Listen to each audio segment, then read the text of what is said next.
కొంతమంది కొన్ని తప్పులు చేసి వాళ్ళ జీవితాన్ని పాడు చేసుకోవడమే కాకుండా అందంగా నిర్మించుకున్న వాళ్ళ కుటుంబాన్ని కూడా చెల్లాచెదురు చేసుకుంటూ ఉంటారు. అలాంటి ఒక స్టోరీని ఈరోజు నేను చెప్పబోతున్నాను. రాజ్ కుమార్ అనే వ్యక్తి లక్ష్మి అనే అమ్మాయిని ప్రేమించి పెళ్లి చేసుకున్నాడు. వీళ్ళిద్దరి ప్రేమకి లక్ష్మి వాళ్ళ పేరెంట్స్ ఎవరు ఒప్పుకోలేదు. నేను నిన్ను బాగా చూసుకుంటాను, ఏ కష్టం లేకుండా చూసుకుంటాను, పువ్వుల్లో పెట్టి చూసుకుంటాను అని మాటలు చెప్పి లక్ష్మిని పెళ్లి చేసుకున్నాడు. కొన్ని రోజులు బాగానే ఉన్నారు. వాళ్ళకి 2 పిల్లలు పుట్టారు. ఆ తరువాతే రాజ్ కుమార్ నిజస్వరూపం ఒక్కొక్కటిగా బయటపడుతూ వచ్చింది. రాజ్ కుమార్కి పెళ్లికి ముందు చాలా అక్రమ సంబంధాలు ఉండేవి.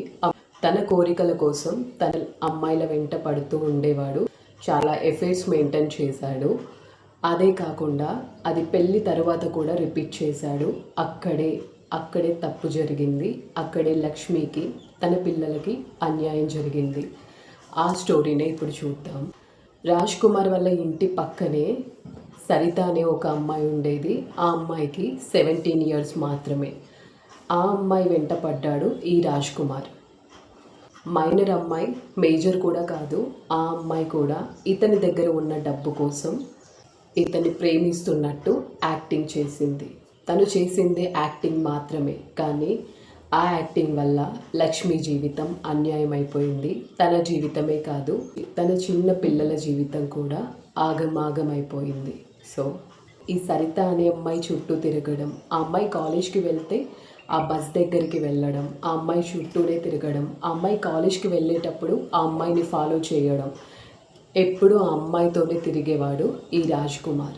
ఆ అమ్మాయి వెంట తిరుగుతూ ఉండడం కాదు, ఇక్కడ భార్యని కూడా అదే టైంలోనే బాధ పెట్టడం కూడా మొదలుపెట్టాడు. నువ్వు పెళ్ళికి ముందు బాగున్నావు, పిల్లలు పుట్టే ముందు బాగున్నావు, కానీ పిల్లలు పుట్టిన తర్వాత నువ్వు నచ్చట్లేదు నాకు, నువ్వు సన్నగా అయిపోయావు, నువ్వు నల్లగా అయిపోయావు, నువ్వు ఇప్పుడు అందంగా లేవు అని తనని సూటిపోటి మాటలు అనడం, తన మనసుని బాధ పెట్టడం, ఇవన్నీ కూడా ఇంట్లో చేస్తుండేవాడు. లక్ష్మి ఏం ఇంట్లో కూర్చోలేదు. తనను డైలీ కూలీ చేసుకుంటూ ఉండేది. ఇతని దగ్గర ఉన్న డబ్బులు మాత్రం తన లవ్వర్కి, ఆ లవ్వర్ కుటుంబానికి పెడుతూ ఉండేవాడు ఈ రాజ్ కుమార్. లవ్వర్ కుటుంబం అంటుందేంటి, వాళ్ళ కుటుంబానికి కూడా తెలుసా అనుకుంటున్నారా? ఎస్, సరిత అనే అమ్మాయి డబ్బుల కోసం ఈ రాజ్ కుమార్తో అఫైర్ పెట్టుకుంది అని సరిత అమ్మకి, అమ్మమ్మకి ఇద్దరికీ తెలుసు. వాళ్ళ అవసరాలకి డబ్బు ఇస్తున్నాడు. అతని దగ్గర ఉన్న డబ్బులకి ఈ కుటుంబం మొత్తం కూడా అలవాటు పడింది. ఇంకేం చేస్తారు? తన కూతురు చేస్తుంది తప్పైనా, వేరే అమ్మాయి జీవితాన్ని ఆగం చేస్తుంది, వేరే కుటుంబాన్ని చెల్లాచెదురు చేస్తుంది అని తెలిసినా కానీ ఇతను ఇచ్చే డబ్బుల కోసం సరిత వాళ్ళ అమ్మ ఎప్పుడు సరితకి భయం చెప్పలేదు. నువ్వు చేస్తుంది తప్పు అని బిడ్డని మందలించలేదు. ఆ అమ్మాయి చేస్తున్న చెడ్డ పనిని ఎంకరేజ్ చేస్తూ ఇతను ఇచ్చే డబ్బులకి అలవాటు పడి కుటుంబం మొత్తం కూడా ఇతను ఇచ్చే డబ్బులకి అలవాటైపోయి ఆ అమ్మాయిని మోసం చేస్తున్నారు. ఇక్కడ ఈ రాజ్ కుమార్ని కూడా మోసం చేస్తూ ఉన్నారు. ఇతను పని చేసుకొని సంపాదించిన సొమ్మునే కాదు, తను రీసెంట్గా ఒక ల్యాండ్ని అమ్మేశాడు. దానికి వచ్చిన డబ్బుల్ని కూడా ఈ సరితకి, తన కుటుంబానికే ఈ రాజ్ కుమార్ మొత్తం పెట్టేశాడు. భార్య పిల్లలకి ఏం లేకుండా చేశాడు. భార్య పిల్లలకి ఉండడానికి ఇల్లు తప్ప ఏ ఆస్తులు కూడా లేకుండా చేశాడు ఈ రాజ్ కుమార్. రాజ్ కుమార్ ఎంత బాధ పెట్టినా సరే, ఇలాంటి పనులు చేస్తున్నా సరే, అమ్మ వాళ్ళకి చెప్తే చులకన అవుతానేమో అని భయంతో లక్ష్మి ఎప్పుడు రాజ్ కుమార్ చేసే తప్పులను దాస్తూ వచ్చింది. తన అమ్మకి కానీ వాళ్ళ అమ్మ వాళ్ళకి ఎవరికి కూడా తనకి ఉన్న ప్రాబ్లమ్స్ ఏవైతే ఉన్నాయో వాటి గురించి కానీ, ఇక్కడ రాజ్ కుమార్ చేసే చెత్త పనుల గురించి కానీ లక్ష్మి ఎప్పుడు కూడా వాళ్ళ అమ్మ వాళ్ళతో చెప్పుకోలేదు. తను చేసిన తప్పు ఇదే. రాజ్ కుమార్ ఎలాంటి పనులు చేస్తున్నా సరే లక్ష్మి భరించుకుంటూ వచ్చింది. నా పిల్లల జీవితం పాడవుతుందేమో, ఇతను చేసిన తప్పులకి నేను ఇక్కడ నుండి వెళ్ళిపోయినా సరే పిల్లల జీవితం నాశనం అవుతుందేమో అనుకుందేమో, కానీ అక్కడి నుండి తను వెళ్ళలేదు. ఇతను చేసే పనులని భరించుకుంటూ వచ్చింది లక్ష్మి. ఇంకా ఈ రాజ్ కుమార్ ఇంకా తన లవ్వర్ సరిత, వీళ్ళిద్దరి అఫైర్ కొన్ని రోజులు నడుస్తూనే ఉంది. అది ఎప్పటి వరకు అంటే రాజ్ కుమార్ దగ్గర ఉన్న డబ్బులు మొత్తం అయిపోయేంత వరకు వీళ్ళ ఎఫైర్ బాగానే నడిచింది. కొన్ని రోజుల తర్వాత రాజ్ కుమార్ దగ్గర డబ్బులు లేకుండా అయిపోయాయి, ఇలా ఏం లేకుండా అయిపోయింది. అప్పుడే సరితకి ఆమె కుటుంబానికి రాజ్ కుమార్తో అవసరం తీరిపోయింది. అతన్ని దూరం పెట్టాలి, వదిలించుకోవాలి అనుకున్నారు. దానికోసమే కొన్ని రోజులు నువ్వు ఇష్టం లేదు, నాకు ఇదంతా ఇష్టం లేదు అని రాజ్ కుమార్కి చెప్పడం, అతనికి దూరంగా ఉండడం, తను కాల్ చేస్తే లిఫ్ట్ చేయకపోవడం. సరితని చూడడానికి రాజ్ కుమార్ బయటికి వచ్చినప్పుడు అతన్ని చూసి లోపలికి వెళ్ళి తలుపులు వేసుకోవడం, ఇలాంటివన్నీ చేస్తూ వచ్చింది సరిత. బాగా అలవాటు పడిపోయాడు. సో ఆ అమ్మాయి కోసం ఫాలో చేస్తూనే ఉన్నాడు. ఆ అమ్మాయి మాత్రం పూర్తిగా అవాయిడ్ చేయాలి అనుకుంది. ఇంకా డబ్బులన్నీ అయిపోయిన తర్వాత వీడితో అవసరం లేదు అనుకుంది ఆ అమ్మాయి. కొన్ని రోజుల తర్వాత ఈ అమ్మాయి వెంట పడ్డం మాత్రం ఈ రాజ్ కుమార్ మానుకోలేదు. ఆ అమ్మాయి కాలేజ్కి వెళ్తే అక్కడికి వెళ్ళేవాడు, ఎక్కడికంటే అక్కడికి వెళ్ళేవాడు. ఈ అమ్మాయి మాత్రం ఇతన్ని చూడడం కూడా మానేసింది. ఇతన్ని అవాయిడ్ చేస్తున్నారు అని రాజ్ కుమార్కి తెలిసిపోయింది. అప్పుడు పిచ్చోడిలా బిహేవ్ చేస్తూ నన్ను ఎందుకు దూరం పెడుతున్నారు అని వాళ్ళపైన కక్ష కట్టడం మొదలుపెట్టాడు. ఇంకా వాళ్ళని టార్చర్ చేయడం మొదలుపెట్టాడు. నన్ను ఎందుకు అవాయిడ్ చేస్తున్నావని ఇరిటేట్ చేయడం మొదలుపెట్టాడు. ఇంకా సరిత వాళ్ళ అమ్మ వాళ్ళతో చెప్పి ఇతని పైన కేసు పెట్టించింది. నా వెంట పడుతున్నాడు, నన్ను ఇరిటేట్ చేస్తున్నాడు, నన్ను ఇబ్బంది పెడుతున్నాడు, నా వెంట పడుతున్నాడు అని ఈ సరిత పోలీస్ కేసు పెట్టించింది వాళ్ళ అమ్మ వాళ్ళతో ఈ రాజ్ కుమార్ పైన. రాజ్ కుమార్ మైండ్ బ్లాంక్ అయిపోయింది. ఇన్ని రోజులు బాగానే ఉంది, డబ్బులు అయిపోయేసరికి నా మీద కేసు పెట్టించింది, నేనే ఈమె వెంట పడుతున్నాను అని పోలీస్ కేసు పెట్టించింది నా పైన అని రాజ్ కుమార్ కక్ష కట్టాడు సరిత పైన, ఇంకా ఆమె కుటుంబం పైన. పోలీసులు రాజ్ కుమార్ని తీసుకెళ్తుంటే ఆ సరిత వాళ్ళ ఫ్యామిలీతో ఒకటే మాట చెప్పాడు, మీ అంతు చూస్తాను, మీరు నన్ను మోసం చేశారు, నా డబ్బుల కోసం నన్ను వాడుకున్నారు, ఇప్పుడు నా మీద పోలీస్ కేసు పెట్టారు, మిమ్మల్ని నేను వదిలిపెట్టాను అని ఒక డైలాగ్ చెప్పి పోలీస్ స్టేషన్కి వెళ్ళాడు. పోలీస్ స్టేషన్కి వెళ్ళిన తర్వాత పోలీసులు రాజ్ కుమార్కి కౌన్సిలింగ్ ఇచ్చారు. దాని తర్వాత అతన్ని వదిలేశారు. ఇంటికి వచ్చిన రాజ్ కుమార్ సరిత వాళ్ళ ఇంటి దగ్గర ఒక సీసీ కెమెరాని ఏర్పాటు చేశాడు. ఈ సరితకి ఇంకెవరితో అయినా అఫైర్ ఉందా, అందుకే నన్ను దూరం పెడుతుందా, వీళ్ళింటికి ఎవరెవరు వస్తున్నారో తెలుసుకోవడం కోసం సరిత వాళ్ళ ఇంటి ముందు సీసీ కెమెరా పెట్టాడు. ఆ అమ్మాయి ఎక్కడికి వెళ్తుంది, ఆ అమ్మాయి ఇంట్లో నుండి బయటికి రాగానే తను బయటికి వెళ్తున్నప్పుడు ఇతను కూడా ఆ అమ్మాయిని ఫాలో చేస్తూ బయటికి వెళ్ళడం, ఆ అమ్మాయి కాలేజ్కి వెళ్తే ఆ అమ్మాయితో పాటు కాలేజ్కి వెళ్ళడం, ఆ అమ్మాయి వెంటే పడుతూ ఉండేవాడు. వాళ్ళ ఇంటికి ఎవరెవరు వస్తున్నారో అవన్నీ కూడా సీసీ కెమెరాలో చూసుకునేవాడు.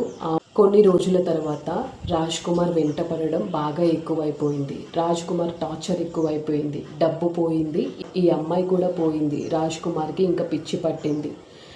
ఎలాగైనా ఇంకా ఈ అమ్మాయి పెంట టూ మచ్గా తిరిగేవాడు, చాలా ఇరిటేట్ చేసేవాడు, టార్చర్ చేయడం మొదలుపెట్టాడు. ఇంకా ఈ అమ్మాయి ఫ్యామిలీ ఏదైతే ఉందో రాజ్ కుమార్ పైన మళ్ళీ పోలీస్ కేసు పెట్టారు. ఈసారి పోక్సో కేసు పెట్టారు. మమ్మల్ని చంపుతాను అంటున్నాడు, మా ఇంటి దగ్గర సీసీ కెమెరాని పెట్టి మమ్మల్ని ఫాలో చేస్తున్నాడు, మమ్మల్ని చాలా టార్చర్ చేస్తున్నాడు అని ఈ రాజ్ కుమార్ పైన మళ్ళీ పోలీస్ కేసు పెట్టారు. అలా పోలీస్ కేసు రెండోసారి కూడా పెట్టిన తర్వాత రాజ్ కుమార్కి ఆ అమ్మాయి పైన ఉన్న ఆశలు, ప్రేమ కాస్త పగగా మారాయి. చాలా పగబట్టిన రాజ్ కుమార్ డబ్బు కోసం నన్ను వాడుకున్నారు, నా దగ్గర ఉన్న డబ్బు మొత్తం అయిపోయిన తర్వాత నన్ను అవాయిడ్ చేశారు, నన్ను దూరం పెట్టారు, నన్ను వాడుకొని వదిలేశారు అని రాజ్ కుమార్ వాళ్ళపైన తీవ్రంగా పగబట్టాడు. ఆ పగతోనే పోలీస్ స్టేషన్కి వెళ్ళాడు రాజ్ కుమార్. అక్కడ పోలీసులు కౌన్సిలింగ్ ఇచ్చారు రాజ్ కుమార్కి. రాజ్ కుమార్ తను పోలీస్ స్టేషన్ నుండి బయటికి రావడం కోసం తను అప్పుడే భూమి అమ్మాడు కదా, 20 లక్షలు పోలీసులకి లంచంగా ఇచ్చాడు అతన్ని వదిలిపెట్టమని. సో అత్యాశపరులైన కొంతమంది పోలీసులు అతని దగ్గర 20 లక్షలు తీసుకొని అతన్ని వదిలిపెట్టారు. పోలీస్ స్టేషన్ నుండి బయటికి వచ్చిన రాజ్ కుమార్ సరాసరి సరిత వాళ్ళ ఇంటి డోర్ కొట్టాడు. రాత్రి 11 గంటలకి తలుపులు కొట్టగానే సరిత వాళ్ళ అమ్మ ఆ డోర్ తీయగానే రాజ్ కుమార్ తనతో పాటు తెచ్చుకున్న కత్తితో సరిత వాళ్ళ అమ్మని ఇష్టం వచ్చినట్లు పొడిచాడు. తన కసి తీర పొడిచాడు. వెంటనే ఆమె చనిపోయింది. అక్కడే పడుకున్న సరిత వాళ్ళ అమ్మమ్మని కూడా తనివి తీర పొడిచాడు రాజ్ కుమార్. వాళ్ళని ఎంత కసిగా పొడిచాడు అంటే ఇద్దరి కడుపులో ఉన్న పేగులను బయటికి తీశాడు. ఆరెంజ్లో వాళ్ళని పొడిచాడు. వాళ్ళిద్దరూ అక్కడికక్కడే చనిపోయారు. ఇంకా సరితాని చంపకుండా సరిత వాళ్ళ ఇంటికి దగ్గరగా ఉన్న ఒక చెరువు దగ్గరికి సరితాని తీసుకెళ్ళాడు. అక్కడ అమ్మాయిని రేప్ చేసి ఆ అమ్మాయిని కూడా పొడిచి చంపేశాడు. అక్కడ వరకు అయిపోయిందిగా. ఇంకేం చేశాడు తెలుసా ఈ రాజ్ కుమార్? సరితని చంపిన వెంటనే తన ఇంటికి కూడా వెళ్ళాడు ఈ రాజ్ కుమార్. నిద్రపోతున్న లక్ష్మిని డోర్ కొట్టి లేపాడు. లక్ష్మి డోర్ తీయగానే లక్ష్మిని పొడిచి చంపేశాడు. అంతేకాకుండా నిద్రపోతున్న తన ఇద్దరి పిల్లలను కూడా పొడిచి చంపేశాడు. సరిత ఇంకా ఆమె కుటుంబం ఇంకా రాజ్ కుమార్ వీళ్ళ చేసిన పాపంలో ఏ సంబంధం లేనటువంటి లక్ష్మి ఇద్దరు పిల్లల్ని కూడా రాజ్ కుమార్ చంపేశాడు. వీళ్ళందరినీ చంపిన వెంటనే రాజ్ కుమార్ కూడా పాయిజన్ తీసుకొని చనిపోయాడు. రాజ్ కుమార్ చనిపోయిన తర్వాత తెలిసిందేంటంటే రాజ్ కుమార్ ఒక వీడియోని తీసి పెట్టుకున్నాడు. తను మాట్లాడుతూ ఒక వీడియోని రికార్డ్ చేసి పెట్టుకున్నాడు. ఆ వీడియోలో ఉందేంటంటే నన్ను సరిత ఇంకా వాళ్ళ అమ్మమ్మ వాళ్ళ కుటుంబం మొత్తం కూడా డబ్బుల కోసం నన్ను మోసం చేశారు, నన్ను యూజ్ చేసుకున్నారు. అందుకే వాళ్ళని నేను చంపేశాను. ఇంకా నా భార్య పిల్లలకి నేనేం మిగల్చలేదు, అంతా ఆ కుటుంబానికే పెట్టాను. వాళ్ళు ఎలా బతుకుతారో అనిపించింది, అందుకే నా భార్య పిల్లల్ని కూడా చంపేశాను అని చెప్పాడు. ఇక్కడ మొత్తం 7 చనిపోయారు రాజ్ కుమార్తో సహా. ఇందులో నన్ను చాలా బాధ పెట్టింది లక్ష్మి, ఇంకా ఆమె ఇద్దరు పిల్లల చావు నన్ను చాలా బాధ పెట్టింది. ఇక్కడ జరిగిన మోసంలో ఎలాంటి ఇన్వాల్వ్మెంట్ లేని లక్ష్మి, ఏ పాపం తెలియని ఇద్దరు చిన్న పిల్లలు కూడా చనిపోయారు. ఈ విషయమే నన్ను చాలా బాధ పెట్టింది. ఎప్పుడైనా సరే భార్యాభర్తల్లో ఎవరు మోసం చేసినా సరే వాళ్ళ జీవితాలు మొత్తం నాశనం అయిపోతాయి. చాలా అందంగా నిర్మించుకున్న ఆ జీవితాలన్నీ చెల్లాచెదురు అవుతాయి. సో మీ మీద నమ్మకంతో పెళ్లి చేసుకున్న మీ పార్ట్నర్ని ఎప్పటికీ మోసం చేయకండి. ఎందుకంటే ఆ పాపం మీ మెడకి చుట్టుకుంటుంది, మిమ్మల్ని నాశనం చేస్తుంది.